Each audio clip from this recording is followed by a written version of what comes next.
Welcome back to my channel. My name is Derek Main and I review translated literature. And today we are going to review one of my favorite books of the year, absolutely, and one of the most affecting for sure.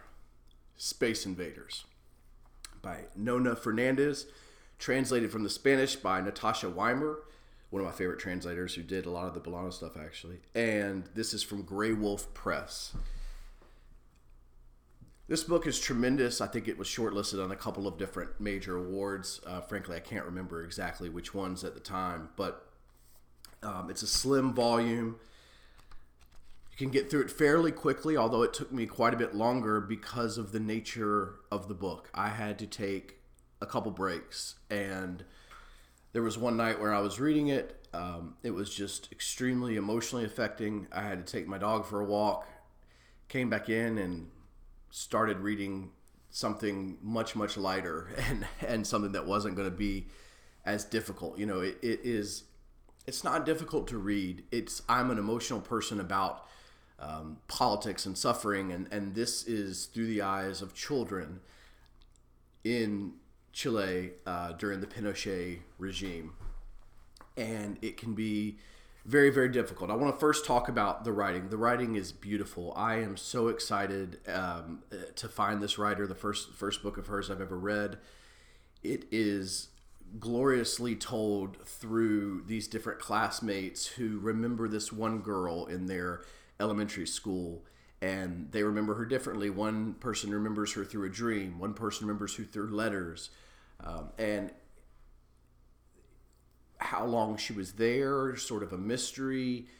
Was she there, sort of a mystery. Who she was, a mystery, you know. And throughout that, Space Invaders, the video game, is actually kind of interspersed because these are children's memories, and children can understand really difficult things like war and pain and suffering, I guess, I think through games, because so many of our games have that element, okay?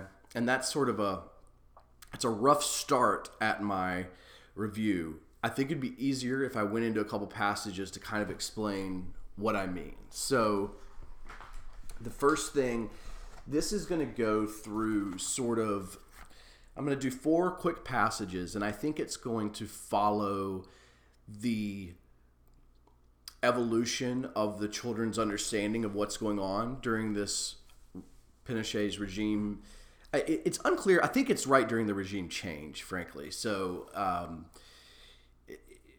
or at least it's at that stage where the regime is fortifying itself, because obviously Pinochet had a long reign. So, page 37. What is politics to kids? Because it starts kind of creeping in. You know, these adults are talking about politics, marches, the resistance, and so this is the child. This is sort of a child's view of this. I'm going to jump around. If you see, I'm not reading the whole section. So this is not to get a sense necessarily of the writing, and I don't mean to cut up, but I want to give you, because they're like scattered, right? They're kids that are kind of going from this topic to that topic, but I want to give you this interior monologue that they're having, this conversation that they're having about politics, to sort of understand how that is a view to them. Zeninga got into politics, and that's why all this is happening to him, says Acosta. What do you mean he got into politics? Asked Inaso. He can't get into politics. He's too young, says Maldonado. What does it mean to be in the resistance? Next. Anyway, what is politics? Everything is politics. So what's the point? Actually, does anybody have any idea what it means to get into politics? So now we're seeing that first wave, which is questioning, like, what is this? Like, he's in trouble, like this person's in trouble, they're gone now, maybe. Like, what does it mean to get into politics? What is politics? Politics is everything. Politics is who fixes our stop sign up there. Politics is life. Like, what does this mean? He got into politics and now he's in trouble. Like, really, really good. So page 49, we're going to move to that next stage, which is more of a loss of innocence.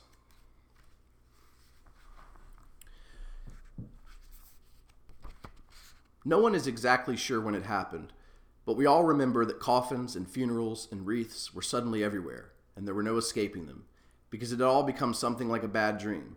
Maybe it had always been that way, and we were only just realizing it. And that last line was very powerful to me, because I think I did not grow up in in a regime change. I grew up in the country that makes those regime changes, and I'm ashamed and pissed off and wish that wasn't, frankly, where I was born, where I was lived, and where it continues to be. Right now, to get, two countries as an example, Venezuela and indeed in Chile as well right now. If you're in the Western world, if you're in America, maybe English-speaking language, I don't know if it's the same in England, Australia, but we have so much propaganda about, what is going on that it is almost impossible through our lens to understand. And anyway, I reading this through someone that actually went through something like that, where we were told in our history books a very, very different story, is very affecting. And quickly, so that story, Pinochet was, he got into power because of the United States. It was a coup, and it was backed by the United States, and the United States loved him. He was a Reagan favorite because he was going to bring capitalism. He was going to bring that, the Laffer curve and all these sort of economic libertarian ideas. And it was basically, it was going to make it so we had this great trading partner and this great friend down in, South America. And this was going to start a whole wave of right-wing, economic right, I guess, South American countries. And all of a sudden they were going to be able to, be respectable capitalist countries in society and help America grow its empire as well. So the blood is on our hands as a country because, Pinochet was objectively terrible. Now, I didn't live there. This is why I read translated literature, to understand. This is why I read nonfiction I do and try to understand, why I watch documentaries, why I'm interested and curious about the world. So you're going to have to forgive my ignorance. And if I say something that is wrong or offensive, please understand that I'm just always trying to understand and I'm always trying to learn. This stuff matters to me. I reject that life is simply a competition for resources. And I reject that that's what nations have to be. I reject that there has to be nations. I reject all of that, in total. So Pinochet's regime was backed by the United States, and to see that last line where she's, the student says maybe this was always happening and we just didn't realize it. I think about that a lot in terms of anyone's loss of innocence regarding anything. Whenever you get to that stage in life where, maybe, 10, 12, my son's 8, he's a really smart kid. My daughter's 5, but they're not quite, of course, there. So maybe 10, 12 is when it happens, where you kind of notice some of the darkness of life and you wonder like, oh, is this new or is this always happening? Well, in this case, it's much starker, right? Because there's a regime change. So that question is much more powerful and much more real and on the ground right now. Like, is this new or has this always been happening? Because when you grow up right in that moment, then I think it's completely fair to ask that question. Just as kids today in America may ask the question, like, was this country always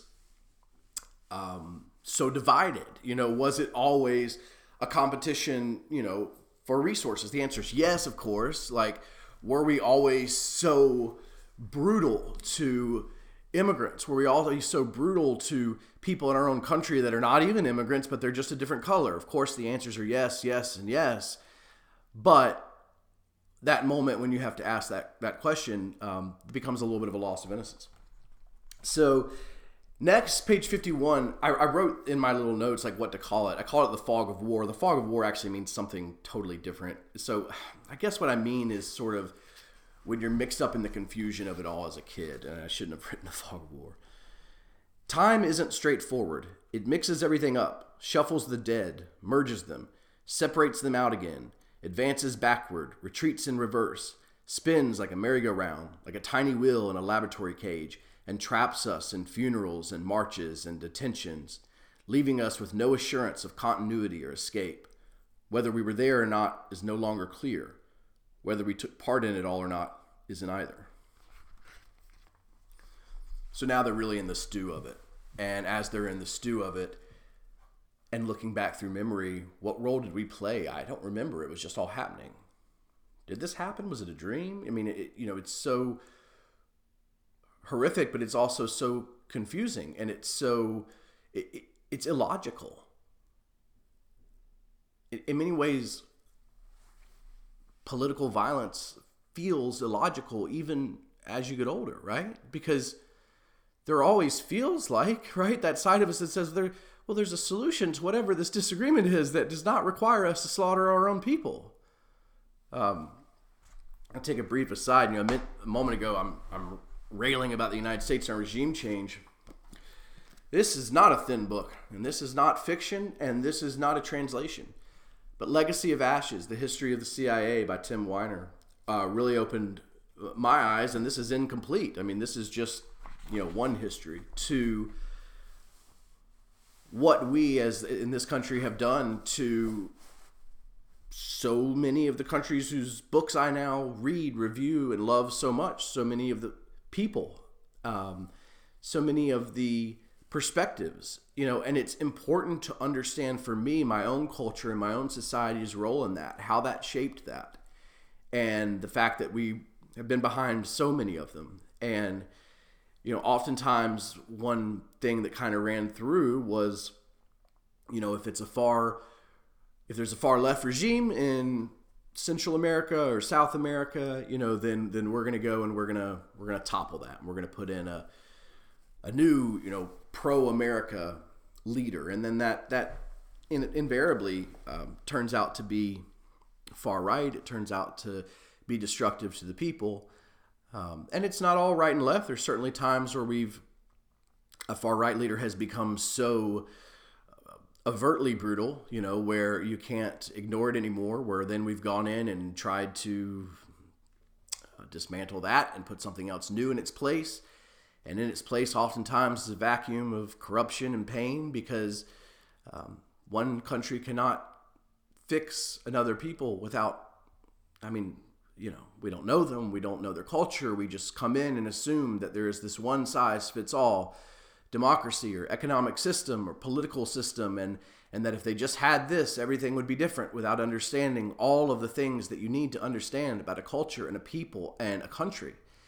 And I love reading translated literature to learn that, like, the culture, language, country, people, politics that I know, that I was born into when I was a child of the same age as these kids, is not universal. It is not one. This is just one piece and one perspective. You're looking through a tiny peephole into a large world. Let's go into the last section, sorry.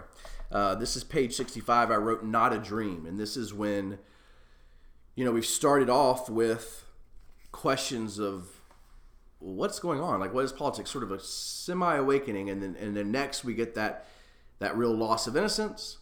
And now we're on to sort of the confusion of it all. And now this kind of ends with, and this isn't in the book, this just ends the little portion that I want to highlight. We didn't dream any of this. We read it in the crime pages of a newspaper found on the fourth shelf of the third aisle in the school library. That is poetry.